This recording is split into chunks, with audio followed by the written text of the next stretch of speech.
जय हिंद साथियों। Central industrial security force दोस्तों सीआईएसएफ का नोटिफिकेशन आया है कांस्टेबल और ट्रेडमैन के लिए। दोस्तों ऑनलाइन एप्लीकेशन डालने हैं 5 मार्च से, तो बिल्कुल तैयार हो जाओ नोटिफिकेशन को ध्यान से सुनने के लिए। ऑनलाइन एप्लीकेशन मांगे गए हैं, मेल और फीमेल ऑल ओवर इंडिया से अप्लाई कर सकते हैं। दोस्तों बताया गया है टेम्पररी पोस्ट, बट ये पोस्ट सारी परमानेंट होने वाली हैं। सीआईएसएफ में पे लेवल 3 के लिए, पे लेवल 3 का मतलब है 21,700 रुपए बेसिक पे रहेगी ज्वाइन करते ही। साथ में उसमें 53% डीए है और भी अलाउंसेस हैं जैसे एचआरए। तो ये सब मिलके आपको 50,000 रुपए के आसपास आपकी पेमेंट होने वाली है दोस्तों। तो अगर आप इसमें भर्ती होना चाहते हैं और फॉर्म डालना चाहते हैं तो पूरी प्रक्रिया को समझ लो ताकि किसी तरह की कोई गलती ना हो।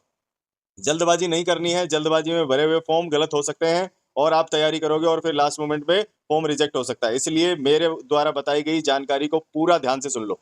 दोस्तों पहली बार यदि वीडियो देख रहे हो तो चैनल को सब्सक्राइब कर लेना, आपको बेल आइकन दिख रहा होगा उसको दबा लेना ताकि सबसे पहले आपको नोटिफिकेशन मिलेगा, क्योंकि यहाँ मैं आपको गवर्नमेंट जॉब और उनसे जुड़ी सारी अपडेट और आपको करियर की गाइडेंस यहाँ रोजगार पत्रिका में मिलती है। दोस्तों चलो बिना किसी देरी के आपको बताता हूँ कि इसमें क्या प्रोसेस रहने वाली है, आपकी किस तरीके से आपका सिलेक्शन होगा। तो सबसे पहले इसमें फिजिकल एफिशिएंसी टेस्ट लिया जाता है, उसके बाद में आपका physical standard test. Physical efficiency test में आपकी दौड़ कराई जाएगी और उसके बाद आपका ये होगा फिजिकल स्टैंडर्ड टेस्ट होगा, इसमें आपकी हाइट वेट ये सब चेस्ट ये सब चेक किया जाएगा। इसके बाद आपका ट्रेड टेस्ट लिया जाएगा, जो भी पर्टिकुलर ट्रेड के लिए आप अप्लाई करोगे उसका ट्रेड टेस्ट देना पड़ेगा।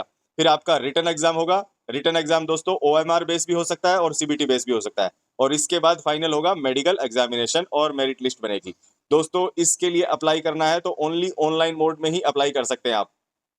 इसके बाद दोस्तों जब आप इसके लिए जाओगे तो आपके हर एक स्टेज पे आपके डॉक्यूमेंट वेरीफाई किए जाएंगे, तो उस चीज का ध्यान रखें आप। इसके बाद में जो कट ऑफ की जो डिटरमाइन करने के लिए एलिजिबिलिटी है, उसमें एज जो काउंट होगी आपकी 1 अगस्त 2025 के हिसाब से आपकी एज कैलकुलेट करी जाएगी। और एजुकेशन क्वालिफिकेशन और कास्ट सर्टिफिकेट है वो आपका 3 अप्रैल 2025 तक रेडी हो जाना चाहिए, या जो भी आप एजुकेशन क्वालिफिकेशन डाल रहे हो तो वो कंप्लीट हो जानी चाहिए 3 अप्रैल तक। अभी बात करते हैं पे लेवल की। ऑलरेडी बता दिया आपको पे लेवल 3 की नौकरी है ये। 21,700 रुपए स्टार्टिंग बेसिक पे होगी और जो बढ़ के 69,100 रुपए तक जा सकती है। जो कैंडिडेट है उसकी नेशनलिटी इंडियन होनी चाहिए, भारत का नागरिक है किसी भी राज्य से तो अप्लाई कर सकता है। वैकेंसी की बात करें तो टोटल वैकेंसी है 1,048 और उसमें एक्स सर्विसमैन की 113 अलग से वैकेंसी है, तो टोटल है 1161, जिसमें मैं अलग अलग आपको बता देता हूँ। कुक के लिए 400 मेल और 44 फीमेल, टोटल 444। उसके बाद कोबलर के लिए 7, कोबलर में मेल के लिए 7 फीमेल के लिए 8, tailor 19 2 total 21, barber 163 17 total 180, washerman 212 24 236। इसके बाद में स्वीपर 123 14 137 और पेंटर के लिए 2 वैकेंसी, फीमेल की कोई वैकेंसी नहीं है, टोटल 2 वैकेंसी। कारपेंटर 7 और 1 टोटल 8 वैकेंसी। इलेक्ट्रिशियन में ओनली मेल भर सकते हैं, 4 वैकेंसी है और टोटल 4 वैकेंसी है। माली के लिए 4 वैकेंसी मेल भर सकते हैं। इसके बाद में वेल्डर की 1 वैकेंसी है ओनली लड़कों के लिए। इसके बाद में चार्ज मैकेनिक उसकी भी एक ही वैकेंसी है। एमपी अटेंडेंट उसकी 2 वैकेंसी है। तो टोटल मेल के लिए है 945, फीमेल के लिए है 103 और सारी वैकेंसी की बात करें तो 1,048 वैकेंसी है दोस्तों। अभी ये वैकेंसी क्या है, आप इसमें रिजर्व कैटेगरी भी रखी गई है और रीजन वाइज रखी गई है।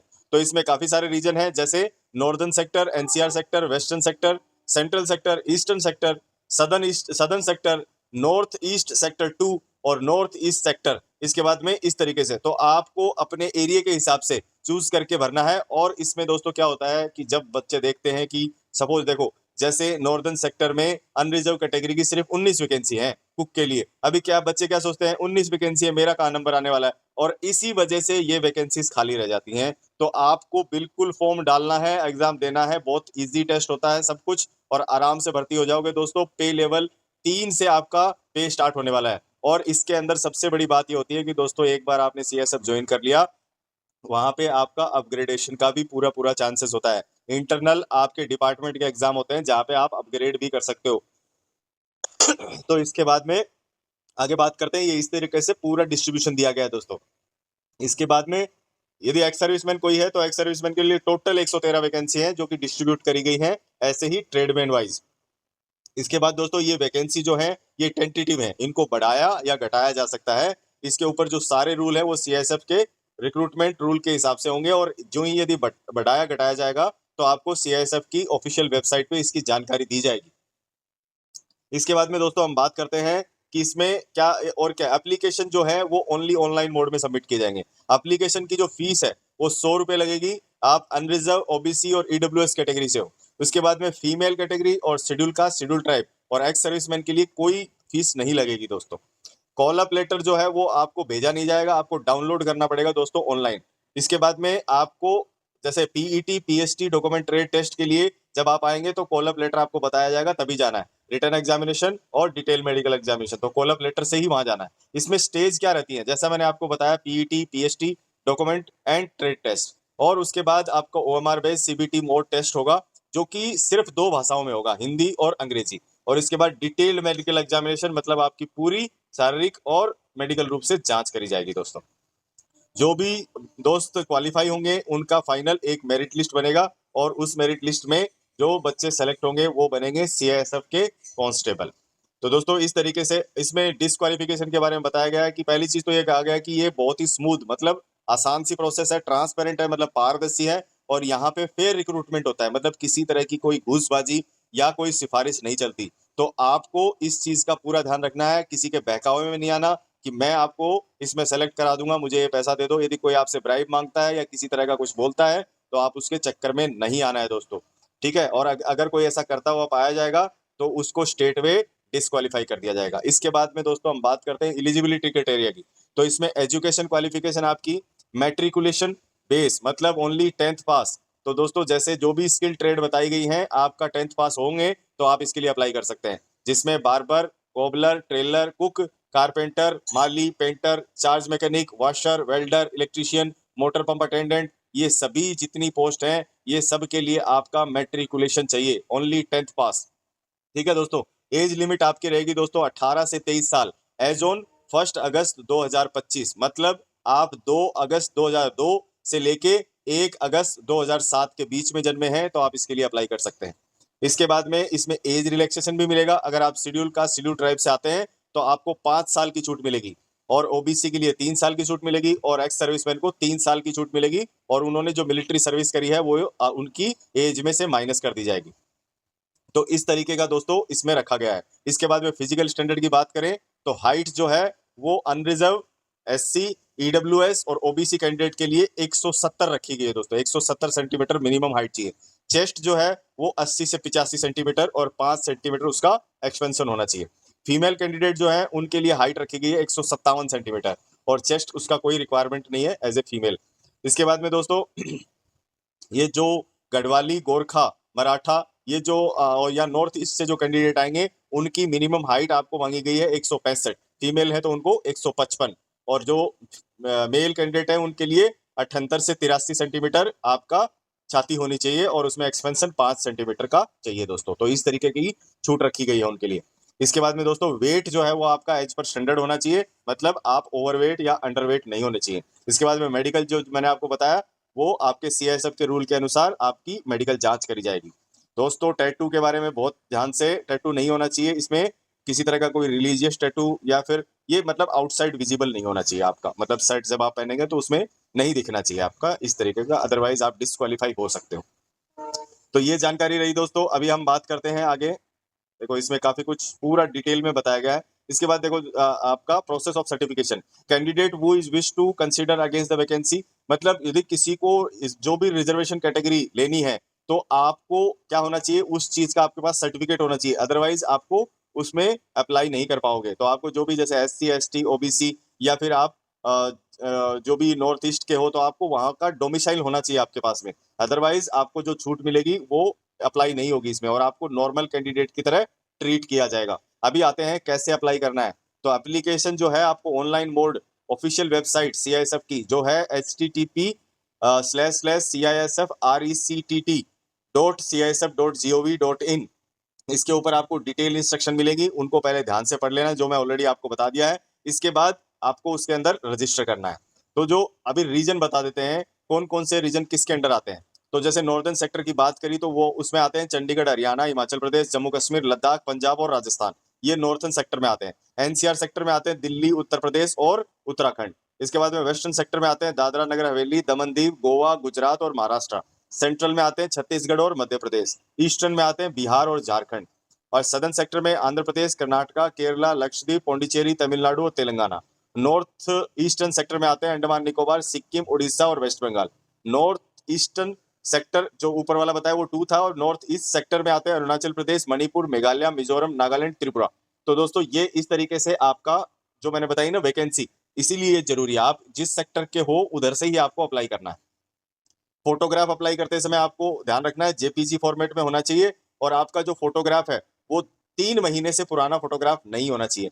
20 केबी से लेकर 50 केबी के बीच में हो सकता है, और उसकी जो विड्थ डायमेंशन है वो 3.5 सेंटीमीटर उसकी विड्थ और 4.5 सेंटीमीटर उसकी हाइट होनी चाहिए। इसके बाद में सिग्नेचर जो आप अपलोड करोगे, आपका सिग्नेचर जो स्कैन जो फोटो रहेगी वो जेपीजी फॉर्मेट में होनी चाहिए, 10 से 20 केबी के बीच में हो सकती है, और जो डायमेंशन रहेगा बॉक्स का वो 4x2 सेंटीमीटर का होना चाहिए।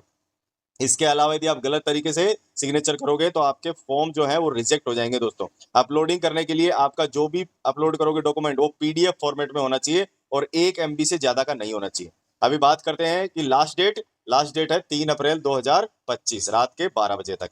ठीक है दोस्तों, तो ये बिल्कुल ध्यान से आपको सारी इसमें डिटेल्स डालनी है, एक एक कॉलम को अच्छे से पढ़ लेना है, क्योंकि आपका एक भी मिस्टेक, मतलब मैं बोल रहा हूँ नाम में यदि स्पेस का या एक कैरेक्टर का भी मिसप्लेस हो जाएगा तो आपका फॉर्म रिजेक्ट हो सकता है। एप्लीकेशन फीस ऑलरेडी बता दिया आपको, 100 रुपए लगेंगे, और जो SC ST और एक्स सर्विसमैन इनके लिए किसी तरह का कोई फीस नहीं है। SC ST एक्स सर्विसमैन और फीमेल्स इनके लिए कोई फीस नहीं लगेगी, फीस भी आपको ऑनलाइन ही सबमिट करनी पड़ेगी।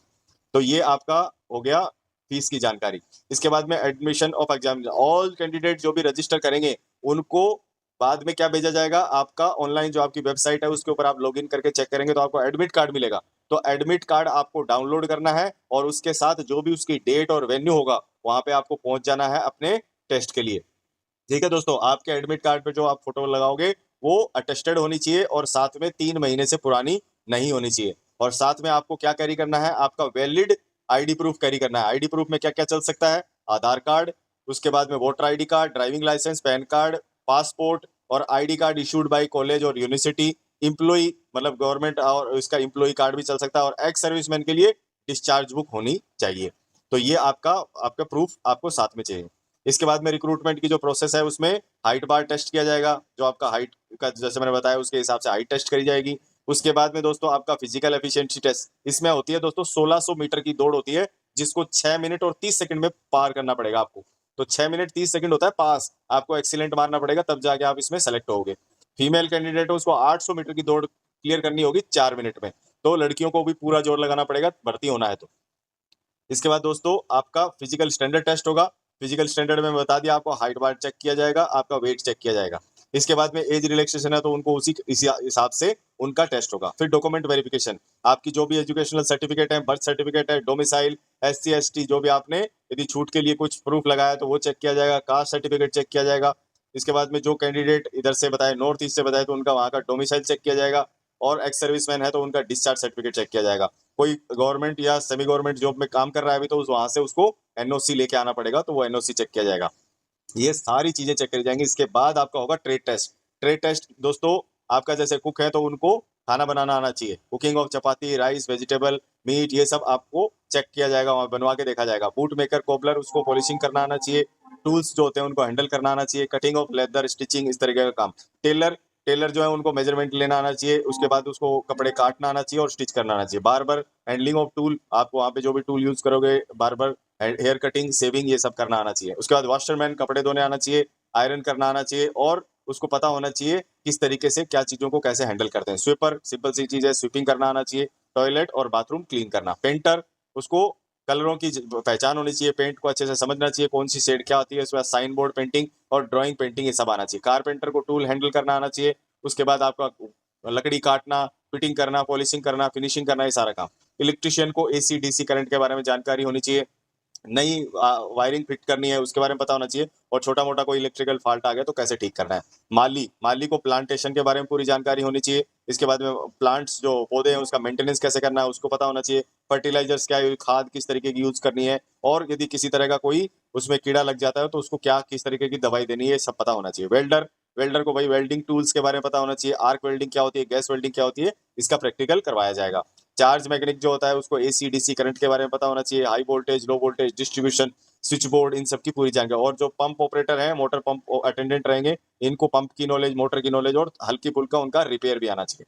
तो ये होगा ट्रेड टेस्ट, ये आपको आना चाहिए अच्छे से। इसके बाद आपका रिटर्न एग्जामिनेशन। तो रिटर्न एग्जामिनेशन में दोस्तों जो पीईटी, पीएसटी और ट्रेड टेस्ट पास करेंगे उनका रिटर्न एग्जामिनेशन होगा। रिटर्न एग्जामिनेशन में दोस्तों ऑब्जेक्टिव टाइप के क्वेश्चन पेपर आएंगे, 2 घंटे का समय रहेगा, 100 मार्क्स के क्वेश्चन रहेंगे, जिसमें क्या आएगा आपका जनरल अवेयरनेस, जनरल नॉलेज, इसके बाद में नॉलेज ऑफ एलिमेंट्री मैथ, मतलब थोड़ी आपको गणित की जानकारी होनी चाहिए। इसके बाद में एनालिटिकल एप्टीट्यूड, आपको थोड़ा रीजनिंग के क्वेश्चन पूछे जाएंगे हल्के फुल्के, 10वीं बेस रहेगा सब कुछ, घबराने की जरूरत नहीं है। Ability to observe and distribute pattern, मतलब आपको ये वर्बल नॉन वर्बल की जो ये रहती है आपकी रीजनिंग, मतलब 2-3 चीजें दे देंगे, उनमें से अलग कौन सा है वो पहचानना आना चाहिए। इसके बाद आपको बेसिक नॉलेज होनी चाहिए हिंदी और इंग्लिश की, आपको लिखना और पढ़ना आना चाहिए अच्छे से, कोई नेगेटिव मार्किंग नहीं है दोस्तों। इसके बाद में इसमें पासिंग मार्क्स कितना चाहिए मिनिमम आपका, यदि आप अनरिजर्व, ईडब्ल्यूएस और एक्स सर्विसमैन से हो तो 35%, एससी, एसटी और ओबीसी के लिए 33% है। ये नंबर नहीं लेके आओगे तो चाहे आप सब कुछ पास कर जाओ, आपका सिलेक्शन नहीं होगा। तो ये दोस्तों रही सारी जानकारी इसके बारे में। फिर मेडिकल एग्जामिनेशन होगा, जो बच्चे PET, PST, documentation, trade test, return examination pass कर लेंगे, शॉर्टलिस्ट हो जाएंगे, उनका होगा मेडिकल एग्जामिनेशन। तो लास्ट में मेडिकल, इसके बाद फिट और अनफिट मिलेगा आपको, आप फिट है या अनफिट है। कुछ बच्चों को टेम्परेरी अनफिट किया जा सकता है, तो उनको कुछ समय दिया जाएगा फिट होने के लिए।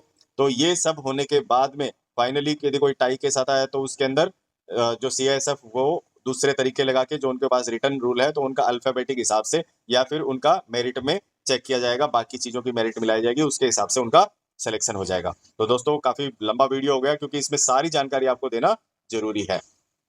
तो ये सब आप अच्छे से अपने सारे डॉक्यूमेंट्स को चेक कर लो, किसी तरह की कोई प्रॉब्लम है तो मेरे को आप पूछ सकते हो कमेंट सेक्शन में, पूरी जानकारी दे देंगे इसके बारे में। तो ये सारा हो गया, काफी लंबा डिटेल इसके बारे में था। दूसरी चीज लास्ट में फिर से बता देता हूँ कि आपको जो भी दलाल हैं उनसे सावधान रहना है, किसी तरह की कोई पैसा चार्ज नहीं किया जाता है सीआईएसएफ में भर्ती होने के लिए। यदि आप किसी को पैसा पे करते हो और आप चीट हो जाते हो तो उसके लिए सीआईएसएफ जिम्मेदार नहीं है। ऐसा कोई आपको डिमांड कर रहा है तो इमीडिएटली आप जो प्रिसाइडिंग ऑफिसर है उसको इन्फॉर्म करो, ताकि उनके ऊपर उचित कार्रवाई करी जा सके। तो दोस्तों ये थी पूरी जानकारी सीआईएसएफ के भर्ती के बारे में। तो आपको किसी तरह का कोई भी डाउट आता है आप मेरे को कमेंट सेक्शन में पूछ लो, और तैयारी में जुट जाओ, जल्दी ही इसके एग्जामिनेशन की डेट आ जाएगी, और आप भर्ती होने के लिए आप यदि इसमें सपना देखते हैं तो अपनी तैयारी को बिल्कुल सटीक कर दो, फिजिकल तैयारी, साथ ही साथ आपका ट्रेड टेस्ट और आपका रिटर्न एग्जामिनेशन।